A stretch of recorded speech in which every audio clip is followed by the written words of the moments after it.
Владимир Ладушкин, телеканал «Эфир». Летние осы кусают нас даже в ноябре. Пьесу Ивана Вырыпаева впервые поставили в Казани. Премьера прошла 28 апреля в Камерном театре «Акт». Пьесу, которую сам автор считает одним из самых сложных и многослойных произведений, казанские режиссеры и актеры в одном лице осилили за 2 с лишним месяца. Именно столько ушло на поиск абсурдных образов, понятие глубокой философии автора и постройки необычных декораций. О секретах творческого процесса и деталях премьеры в сюжете Алсу Касимовой.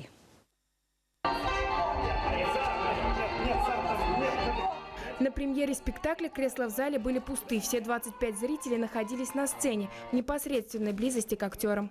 Не из каких дом? Они из таких, которые ходят психотерапевты. В центре сцены, больше похожей на огромный стол или медовую соту, купель с водой. Наполнялась она тающим льдом, подвешенным к потолку в виде люстры. Все это ребята придумали и соорудили сами.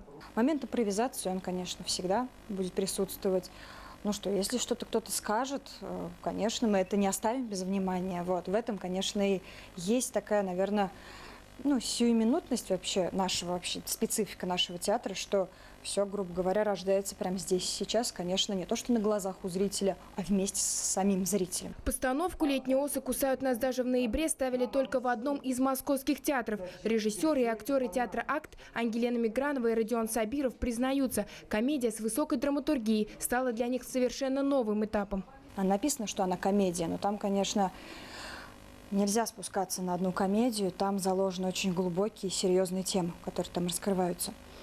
Ну и вот, мы влюбились в эту пьесу, просто начали читать, потом поняли, что она просто ложится на нас, на наш состав. Если я сейчас скажу, например, там мир, дружба, любовь, это будет слишком просто, потому что зритель, придя на спектакль, он должен, конечно, увидеть именно свою историю. Поэтому, конечно, мы там затрагиваем разные темы.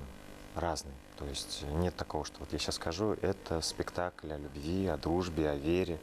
Это будет слишком плоско.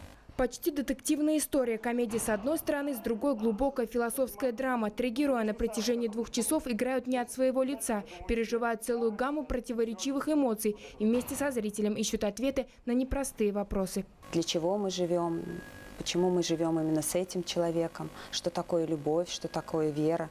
И все это с юмором, все это очень стильно и очень тонко. Первый камерный театр в Казани, которому около 3 лет, продолжает взрывать сознание зрителей. И спектакль Воропаева «Летние осы кусают нас» даже в ноябре стал еще одним подтверждением того, что ребята двигаются в правильном направлении. Потом мне противно думать, что я буду похож на всех этих придурков, поэтов и рок-музыкантов. Алсу Касимова, Роман Фенин, Дмитрий Рыженко, телеканал «Эфир».